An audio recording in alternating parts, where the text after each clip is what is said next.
하나님 아버지 감사합니다. 살아있어도 산 사람 같지 않아서 모두에게 염려를 끼치는 삶이 있고, 죽어 있어도 산 사람 같아서 우리에게 깊은 감동과 울림을 주는 삶이 있습니다. 사도 바울의 삶이 그런데 우리도 그 삶을 따라 오늘 하루를 가치 있게 살게 하여 주옵소서. 오직 믿음으로 행한 일만 남는다 하셨으니 주님 말씀 앞에 온전한 믿음으로 반응하는 하루가 되게 해 주옵소서. 몸과 마음이 연약한 성도님들 찾아가 주시어 회복과 치유의 은혜를 주셔서 더욱 강한 믿음으로 이 땅 살아가게 하여 주옵소서. 예수님의 이름으로 기도합니다.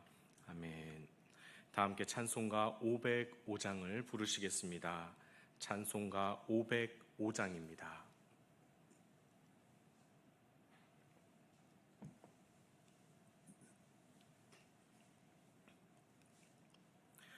온 세상 위하여 나 복음 전하리. 만 백성 모두 나와서 주 말씀 들으라. 죄 중에 빠져서 헤매는 자들아, 주님의 음성 듣고서 너 구원받으라.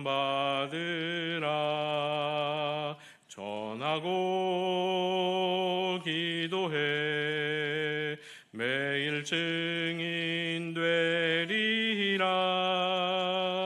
세상 모든 사람 다 듣고 그 사랑 알도록 온 세상 위하여 이 복음 전하리. 저 죄인 회개하고서 주 예수 믿으라. 이 세상 구하려 주 돌아가신 것 나 증거하지 않으면 그 사랑 모르리. 전하고 기도해 매일 증인 되리라. 세상 모든 사람 다 듣고 그 사랑 알도록 온 세상 위하여 주 은혜 임하니. 주 예수 이름 힘입어 이 복음 전하자. 먼 곳에 나가서 전하지 못해도 나 어느 곳에 있든지 늘 기도 힘쓰리. 전하고 기도해 매일 증인 되리라. 세상 모든 사람 다 듣고 그 사랑 알도록. 아멘. 오늘 우리에게 주시는 하나님의 말씀은 사도행전 18장 6절에서 8절 말씀입니다. 신약성경 219면입니다. 사도행전 18장 6절에서 8절 말씀을 함께 읽겠습니다.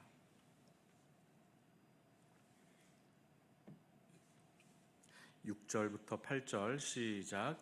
그들이 대적하여 비방하거늘 바울이 옷을 털면서 이르되 너희 피가 너희 머리로 돌아갈 것이요 나는 깨끗하니라.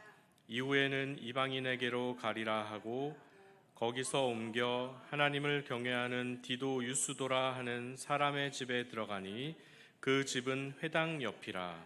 또 회당장 그리스도버가 온 집안과 더불어 주를 믿으며 수많은 고린도 사람도 듣고 믿어 세례를 받더라. 아멘.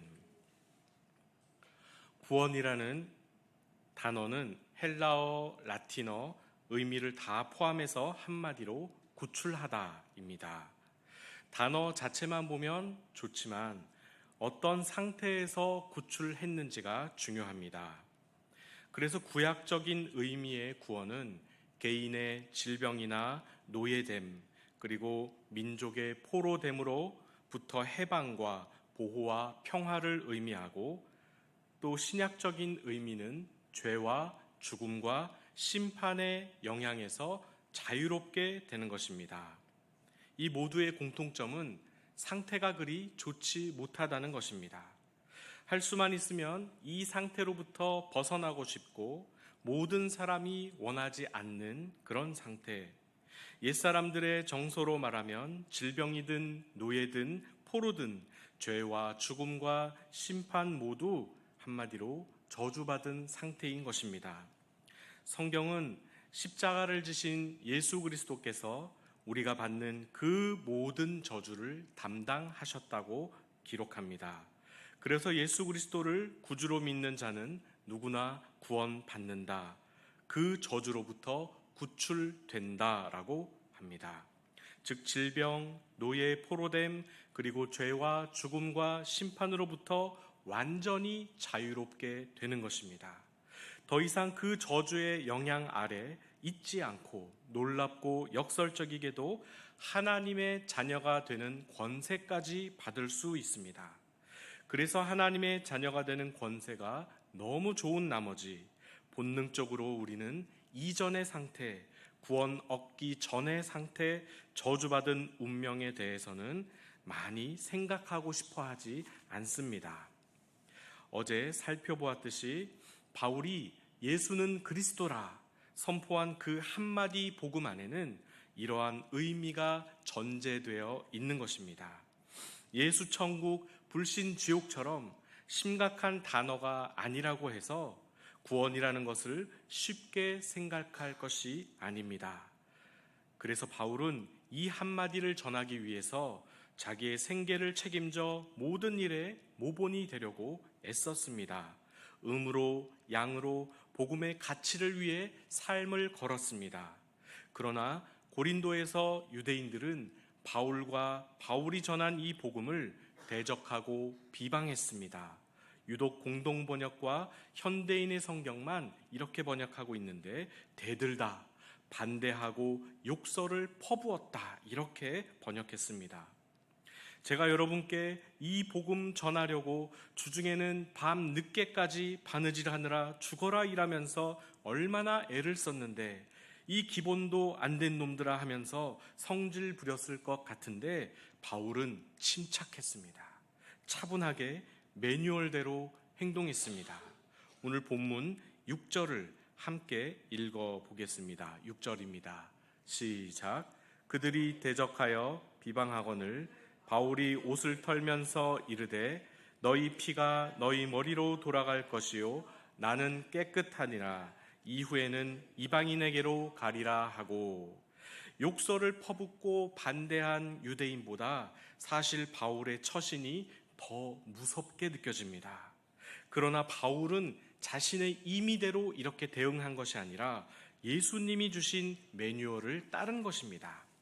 마태복음 10장 12절 14절에서 예수님이 12제자를 불러 이방지역 단기 선교사로 파송하셨습니다. 그리고 이렇게 말씀하셨습니다. 또 그 집에 들어가면서 평안하기를 빌라. 그 집이 이에 합당하면 너희 빈 평안이 거기 임할 것이요 만일 합당하지 아니하면 그 평안이 너희에게 돌아올 것이라. 누구든지 너희를 영접하지도 않고 너희 말을 듣지도 아니하거든 그 집이나 성에서 나가 너희 발에 먼지를 떨어 버리라. 처음에는 평안하기를 빌었고 그 평안을 받아들이면 평안이 그 집에 임하는 것이고 받아들이지 않으면 평안을 빈 자들에게 돌아오는 것이죠. 그러나 영접하지도 않고 말을 듣지도 않으면 그 성이나 집에서 나가서 발에 먼지를 떨어버리라 하셨습니다. 평안을 비는 게 뭐라고 이렇게까지 해야 했나요? 밤새 평안하셨습니까? 하는 인사 정도가 아니었다는 말입니다. 방금 읽은 마태복음 10장 7절에 가면 예수님이 이렇게 메시지를 전하라고 하십니다. 가면서 말하되 천국이 가까이 왔다 하고. 평안은 그 예수님이 일러주신 멘트와 관련이 있는 것입니다. 즉 하나님의 통치가 임했습니다 라고 선포하라는 것인데, 하나님의 통치가 임하면 자동으로 평안이 임하게 된다는 뜻입니다. 학자들은 그것을 종말론적인 하나님 나라의 선포라고 일렀습니다. 하나님의 심판이 임한 것이다. 그래서 이 평안의 선포를 받는다면 하나님의 통치 아래에 놓이게 되고 그것이 곧 구원을 받는 것이 되는 것입니다. 그 집에 평화가 임할 것은 당연하고요. 그러나 거절한다면 하나님의 종말론적인 심판 아래에 놓이게 되는 것입니다. 그래서 이 복음을 거부했을 때 그곳에서 나와서 발에서 먼지를 떨어버리라 하신 것은, 첫 번째는 이제 하나님의 통치를 거부한 당신과 나는 상관이 없소라고 하는 손절의 표시입니다. 두 번째는 하나님의 통치를 거부한 자에게 임할 하나님의 임박한 심판을 예고하는 뜻입니다. 세 번째는 구원의 시급함과 심판의 당위성을 생각하면 한시라도 빨리 다른 지역에 가서 이 복음이 필요한 자들에게 전해야 한다는 의미가 들어 있습니다. 이것이 얼마나 긴급하고 시급한 일이었는지 예수님의 지침은 더욱 엄중했습니다. 아까 마태복음 10장에 다시 보면 천국이 가까이 왔다 하면서 병든 자를 고치며 죽은 자를 살리며 나병 환자를 깨끗하게 하며 귀신을 쫓아내되 너희가 거저 받았으니 거저 주라 하셨고, 전대에 금이나 은이나 동을 가지지 말고 여행을 위하여 배낭이나 두벌 옷이나 신이나 지팡이를 가지지 말라. 이는 일꾼이 자기의 먹는 것을 받는 것이 마땅하다 하시며 소유도 금하셨습니다. 그리고 어떤 성이나 마을에 들어가든지 그 중에 합당한 자를 찾아내어 너희가 떠나기까지 거기서 머물라 하셨고, 마지막으로 가장 무시무시한 말씀을 하셨습니다. 내가 진실로 너희에게 이르노니 심판날에 소돔과 고모라 땅이 그 성보다 견디기 쉬우리라. 소돔과 고모라 성이 멸망한 것보다 더 심한 심판을 받게 된다는 말씀입니다. 그래서 바울도 옷에 먼지를 털면서 이렇게 말한 것입니다. 너희 피가 너희 머리로 돌아갈 것이요 나는 깨끗하니라. 이후에는 이방인에게로 가리라. 이 말은 무책임하고 무자비한 말이 아니라 바울은 가장 먼저 유대인에게 최선을 다해 복음을 전했죠. 할 만큼 다 했음에도 불구하고 끝까지 거부한다면 너희가 당할 심판에 대해 나는 책임질 수 없다라는 뜻입니다. 예수님 시대 그리고 바울 시대는 이때의 전도는 이러한 엄중한 무게가 있었습니다. 이것을 오늘날 다시 살펴보는 이유는 우리가 전도를 옛날보다 덜 해서가 아닙니다. 전도에 들어있는 이 막중한 사명, 하나님의 통치가 임했다고 선포하는 것, 그리고 예수 그리스도가 우리와 온 땅을 다스리는 구주가 되신다는 그 무게감 때문입니다. 전도지를 돌리고 안 받으면 말고가 아니라 전도지를 받아들지 않는 사람들이 처할 하나님의 임박한 종말을 생각하라. 그리고 최후의 심판 때에 당하게 될 엄청난 불이익을 함께 생각해야 된다라는 뜻입니다. 그래서 사실 의미를 따지면 우리가 돌리는 전도지 한 장 한 장에는 그것을 받아들이는 자들에 대한 엄청난 천국에서의 삶이 예비되어 있는 것이고, 반대로 거부하는 자들에 대한 막대한 손실이 예정되어 있는 것입니다. 그래서 우리가 전도하는 것은 이미 하나님 편에서 다 준비가 되어 있는 것입니다. 이 소식을 들고 나가는 자들의 발걸음이 어떠해야 하겠는가? 그래서 복음 전하는 삶을 사는 것이 왜 중요하고, 그렇지 못한 삶에 대해서 우리가 얼마나 부끄러워해야 하는가를 다시 생각하자는 의미입니다. 그래서 오늘 하루 주님이 주신 시간을 살아가실 때 예수 믿으세요. 하나님이 당신을 사랑하십니다. 다 때가 있습니다. 그날이 옵니다. 어떤 말이든지 간에 그 복음 전하는 삶을 사시기를 예수님의 이름으로 축복합니다. 끝까지 거부하는 자들에 대해 얼마나 마음 아파해야 하는가? 그 저주받은 삶으로부터 구출하시려는 주님의 부르심을 이렇게 거부하는 그 당사자는 얼마나 극률한, 얼마나 불쌍한 인생을 살게 될 것인가? 주님이 그 마음을 우리에게도 느끼게 하시고 기도하게 하시면 좋겠습니다. 기도하겠습니다. 주님, 심판이 없는 것처럼 되는 대로 생각대로 살아온 것을 용서해 주옵소서. 그리 살면 어찌 될지를 알면서도 자기를 부인하지 못해 날마다 주님 십자가 지기를 포기한 우리의 믿음 연약함을 용서해 주옵소서. 세상은 날마다 악해지고 황폐해져 가는데 우리는 그리스도 안에서 참된 평화를 누리고 있습니다. 그러나 세상을 위해 기도하게 하시고 오늘도 믿지 않는 자들을 위해 긍휼한 마음으로 기도하게 하여 주옵소서.